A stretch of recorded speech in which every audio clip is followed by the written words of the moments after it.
Halus ya. Oke, assalamualaikum warahmatullahi wabarakatuh. Di video kali ini kita akan meneruskan part dari video yang sebelumnya ya. Ini motor Honda Vario 150 Smart K ya.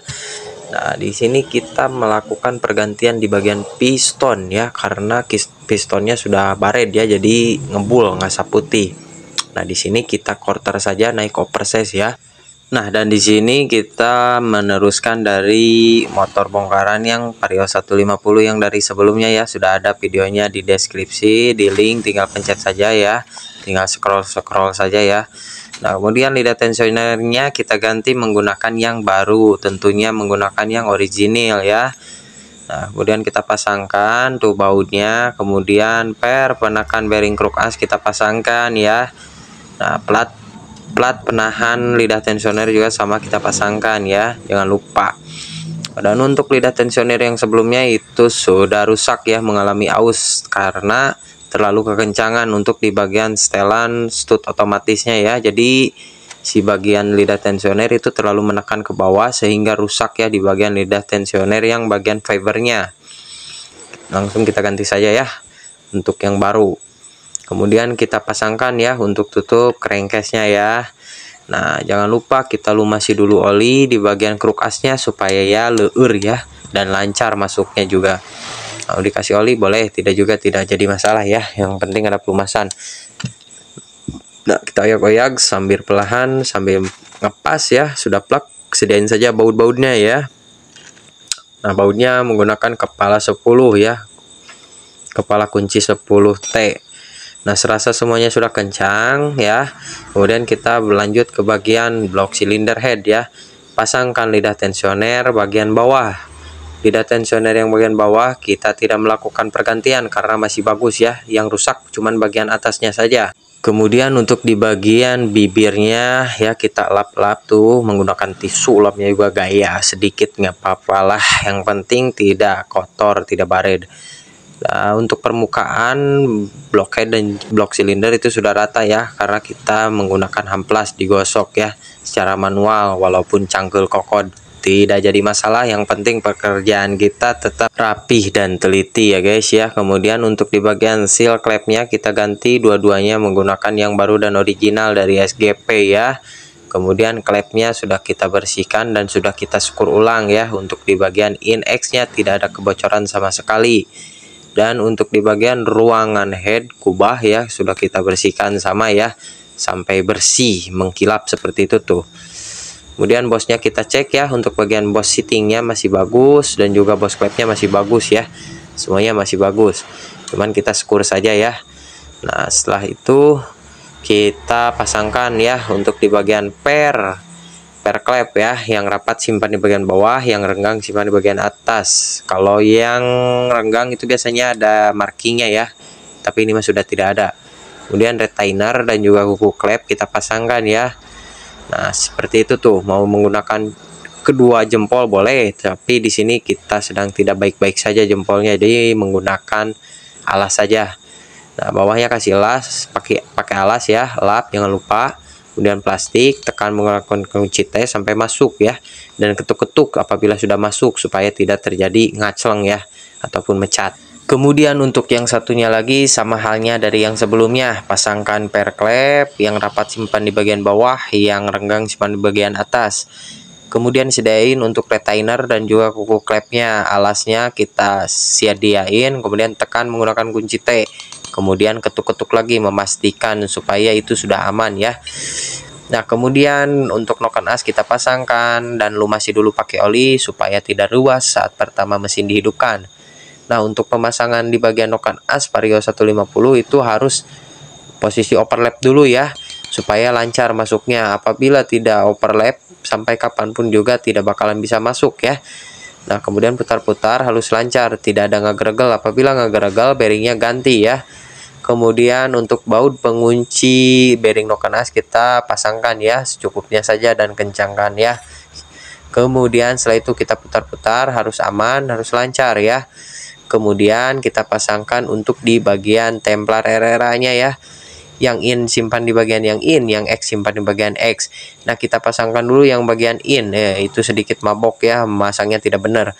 Nah, kemudian kita pasangkan untuk aspennya bebas bolak-balik juga tidak jadi masalah, sama saja ya. Kemudian paskan dengan lubang baut tersebut, harus pas ya di bagian aspennya. Nah, kita pasangkan bautnya, jangan dulu dikencangkan. Kita pasangkan dulu yang bagian templar RRA bagian X ya. Nah, kita pasangkan tuh. Ada tonjolannya yang bagian X, itu tonjolan dekompresi. Kemudian aspennya kita pasangkan ya. Nah, bebas bolak-balik juga aspennya mah tidak jadi masalah ya. Tidak jadi patokan. Nah, kemudian kita geserkan menggunakan obeng min, pas-paskan dengan lubang baut tersebut ya. Serasa sudah pas, kemudian bautnya kita sediain, kemudian kita pasangkan ya. Nah, baut 8, kemudian kunci T8-nya juga sama, sediain saja supaya langsung dikencangkan ya, tidak pohok. Nah, setelah kencang, sudah mantap ya.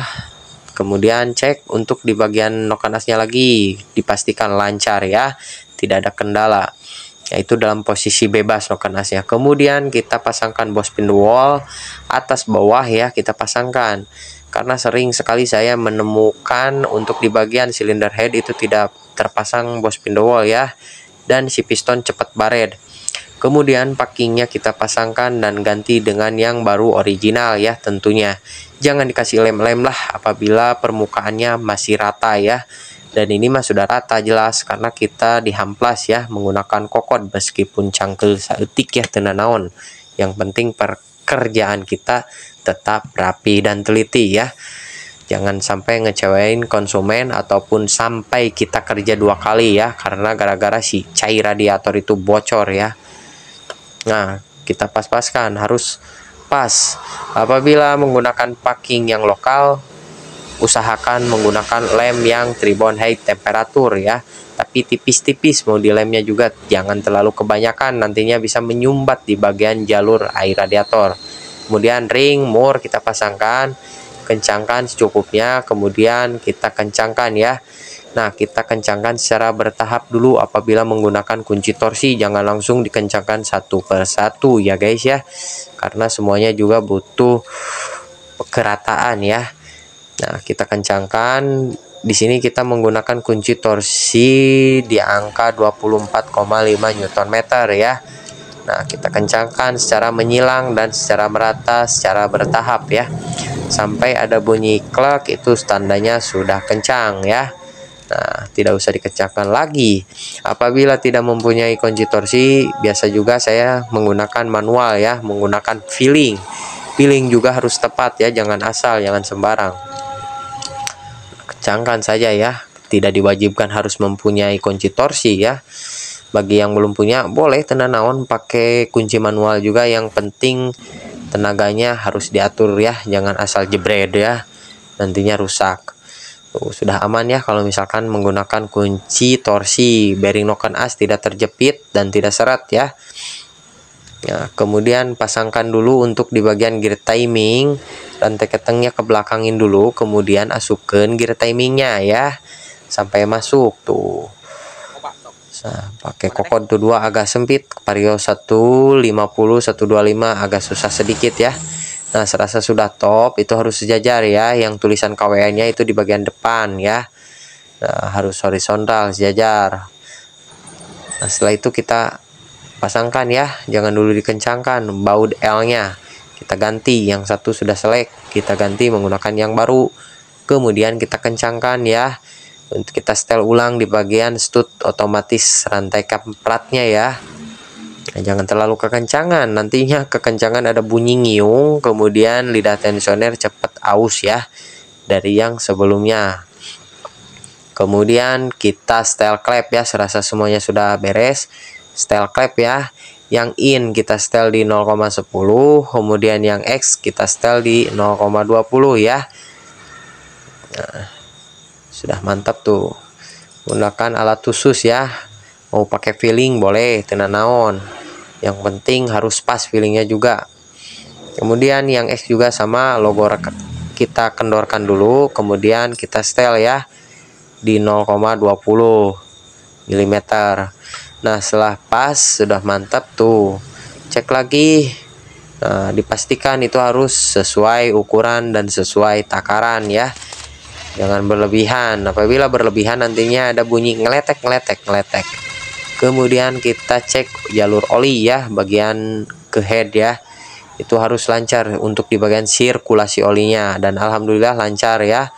Kemudian setelah itu kita pasangkan untuk di bagian water pump. Perhatikan untuk knocknya harus sejajar dengan di bagian segitiga yang ada di water pump. Itu sudah top, dan posisikan si rantai timing itu posisi dalam top ya. Nah, kalau misalkan top mah masuk gampang, gak bakalan oleng lagi ini mah.